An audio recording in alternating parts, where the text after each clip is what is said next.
Hey guys, Ike here from Mike'sOutdoors.com. Today we're here to start a new series called Quick Tips. In these series we're going to be giving you tips like we have done in the past, but these are going to be a little bit shorter videos. Sometimes I can get into a subject that can really take me a long time to explain. These are going to be more like top 10 lists, and they won't even be 10. Sometimes it'll be less, sometimes it'll be more.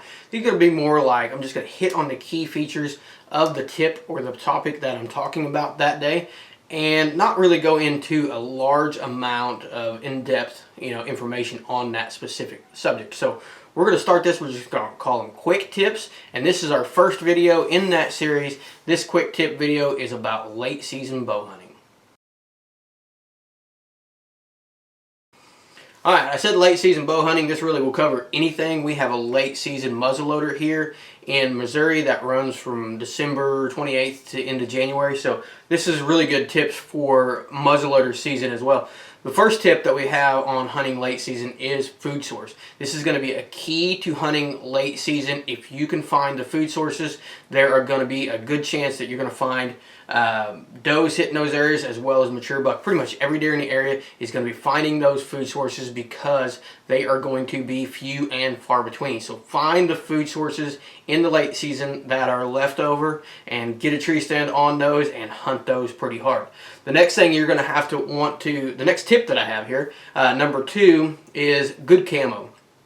Use good camo. Leafy patterns may kind of help in this area. I don't use those much, but I got a buddy who swears by them. Good camo and good big wide trees, because late season there's no cover left. So good big wide trees will cover your silhouette, and if you use a good camo pattern that matches well, and the color of camo pattern really doesn't make much difference to me. This stuff back here would be fine. It's just something that breaks up your pattern and doesn't make you look like a human. So good cover, big trees, and if you got a ladder stand with a shooting rail around it, put a ground blind cloth, a cover that you can buy those at Walmart, stuff like this. You can take that, drape it right around the outside of that shooting rail, and that'll cover you as well. It's also a good time to spend time in your ground blinds, because those are going to blend in and be brushed in a little bit better. For us around here, now this is not going to be for everybody, but for us around here, this is the time that really winter's really starting to hit. It's December, January, February. If you can hunt that late, we're going to get a lot of north winds, and we're going to get a lot of northwest winds at this time of the year. For us, that cold fronts come down from the north. They come down from the Dakotas and that area right there. They hit us here in southwest Missouri and move right back up. So we get that northwest wind. So prepare for that. The next tip is prep for the cold weather. Have cold weather gear ready.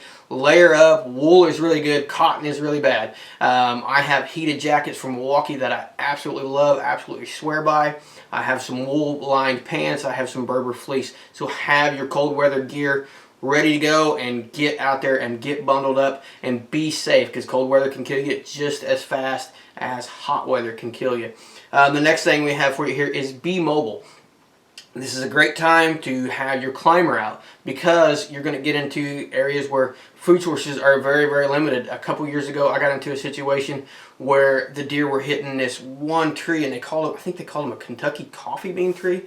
They had these long, brown. They look like a big green bean, but they turned brown, and the deer were just coming in there and just destroying that area in late December, early January. No tree standing there, because deer hadn't been hitting until then. Had to go in there with my climber, ended up shooting 2 does out of that climber, out of the same tree at different occasions. So be mobile and be willing to move to a new area. The next one is take chances. Your season's almost over. Push that bedding area, get in there a little bit closer. Your season's almost over, so if you go in there and you have some success and you kill that deer that you're after, great. If you go in there and you bump the deer and you end up messing up and scaring the deer off, you've got till next year to let the area calm down. So be willing to take chances and go in there and really pursue those deer and really push those deer hard. You got to know when to do this and when not to do this, but really take chances. I like to take chances in late season, and it has worked out for me in the past. One of the biggest bucks I ever killed, I took a chance on pushing him in late season, and ended up slipping an arrow in him in the middle of December, and it really worked out great. I've also had that same thing happen It backfired on me and didn't work. So be willing to take some chances. Like I said, ground blinds are key in this time of the area because you should have them brushed in. The deer should be used to them being there, and they're also better cover than being up in a tree stand. They're also a little bit warmer. They're not going to be, way warmer than being in a tree stand, but they're going to cut the wind a little bit more depending on what kind of ground blind you have. They're going to cut the wind a little bit more because they've got a blocker right there around you. So ground blinds are a great thing to be using in late season. The last thing that I use a lot of in late season is trail cameras.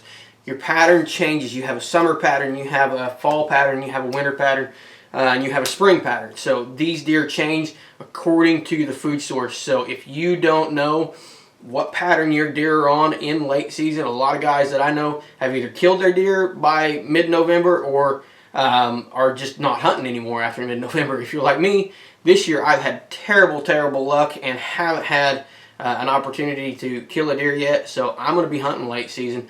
Use your trail cameras, get out there, put those things out, and learn those deer's late season patterns. So that's the quick tips for our first video in our quick tip series, and that's a rundown on the tips that I got for you in late season. So be looking for more of these quick tips videos. I try to keep them under 5 to 7 minutes from now on, and try not to really dwell on one subject too much. So be sure to check back for more of these quick tip video series, and be sure to like, subscribe, and share these videos. That really does help us out a lot. And be sure to follow us on other social media pages.